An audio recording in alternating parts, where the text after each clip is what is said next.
is nothing as powerful as a changed mind. You can change your hair, your clothing, your address, your spouse, your church, your residence. But if you don't change your mind, the same experience will perpetuate itself over and over again, because everything outwardly changed, but nothing inwardly changed. There is nothing as powerful as a changed mind. Change your thoughts and you'll change your world. We cannot live a life of positivity when we have a thought life that is full of negativity. What are you choosing every single day to put into that mind of yours? I've seen people who had the education to go up, they had the gifting to go up, they had the talent to go up, didn't have the right attitude. And eventually, if that attitude, if that heart, if that invisible part isn't right, you can have all the talent in the world, but you will always end up getting spoiled by your own attitude. Yes, you'll get the opportunity. Yes, you'll get the job. Yes, you'll get the deal, but you won't be able to keep it because your attitude will corrupt every opportunity that life offers you. I never saw it coming. If I want to change the direction of my life, I'm going to have to change my thought life. If you're jotting down notes, I want you to jot this down. My thoughts shape my world.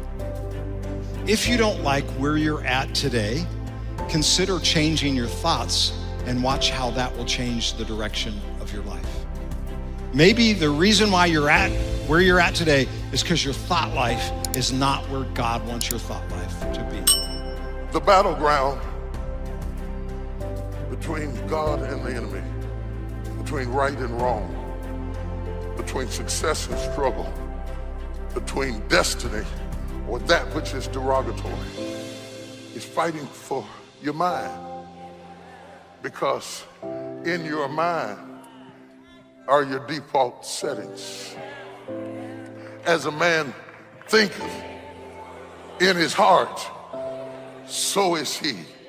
If you don't change it in your head, you can't change it in your life. I don't care whether it's losing weight. I don't care whether it's going after a job. I don't care whether it's being faithful and committed. I don't care whether it's being honest and true. It has to change up here or it won't change anywhere else. I change the direction of the way I think, then I can change the direction of the way I live.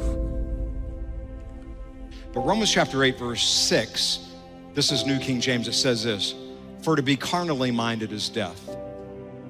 Carnally is a word that we don't use a lot now, but it means flesh ruled.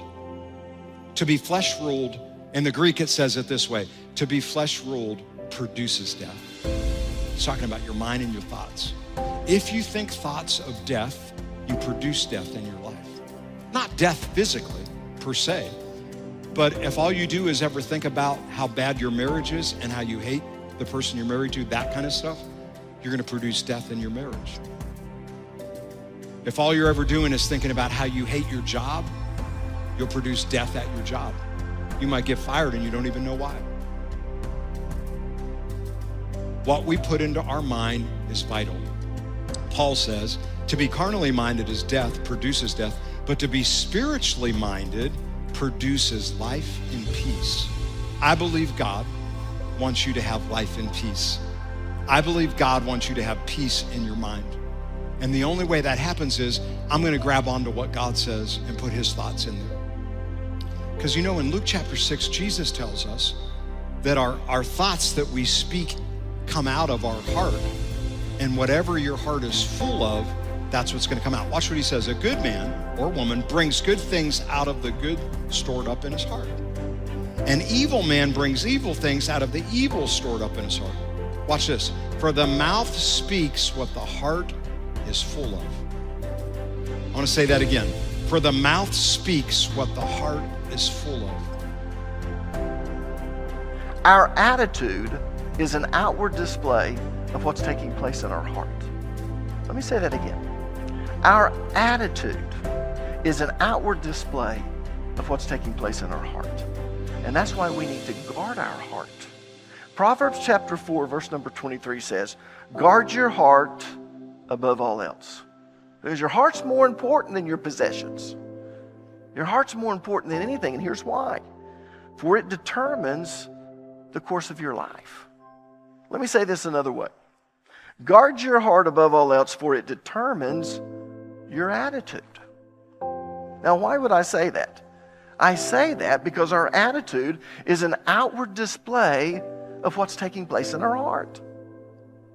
So, whether you have a positive attitude or a negative attitude is really a choice, regardless of what you feel or what your opinion is. Attitude is our choice. John Maxwell wrote a book on attitude, and the title of it was The Winning Attitude. And here's what he said. Attitude is the advanced man of our true selves. Attitude's roots are inward, but its fruits are outward. Attitude is our best friend and our worst enemy. Attitude is more honest and more consistent than our words. Attitude is the thing that draws people to us or repels people away from us. Attitude is never content until it's expressed. And listen to this. This is a powerful statement. Attitude is the librarian of our past. It is the speaker of our present, and it is the prophet of our future. Attitude is the librarian of our past, the speaker of our present, and the prophet of our future. Our attitudes determine our success and happiness in life more than giftedness, more than opportunities or circumstances. Our attitudes affect our life. Every one of us are going to face difficulties in life, challenges. But our attitude will help us climb out of the direction, out of the difficulty with God's favor and direction. James 1 and verse 2, count it all joy, my brothers, when you encounter various trials. For you know that the testing of your faith produces steadfastness. And let steadfastness have its full effect, that you may be perfect and complete, lacking in nothing. If our life is not going in the right direction, we need to take a look at our attitudes. Like, you want a better life? You want to change your life? The number one way to do that is to change your thoughts. You're in control of your mind. You're in control of your thoughts. Here's the good news. If I let Jesus change my thinking, he'll change my life. He'll change my life. Don't copy the behavior and customs of this world, but let God transform you into a new person. By changing what? The way you think. The way God changes you is he changes the way you think. We have to quit looking at what everybody else is doing. You see, some of you, you're living your life concerned about what everybody else thinks. I want to challenge you to live your life this way. Live your life trying to think how God wants you to think. What does he want you to think? How does he want you to perceive the world? How does he want you to live? I'm sure you could come up with all kinds of ways and times you've been hurt, wounded, slighted, mistreated, or disrespected. Most of us got books. Books. I got books of ways I feel mistreated, ways I feel abused, ways, I feel picked on. But you know what? The Bible doesn't call us to make a list of the negative things that have happened in our life. The Bible actually calls us to make a list of the positive things. You see, nobody has to force you to remember the ugly. But Jesus wants to teach you how to remember the beautiful. What are the good things in your life?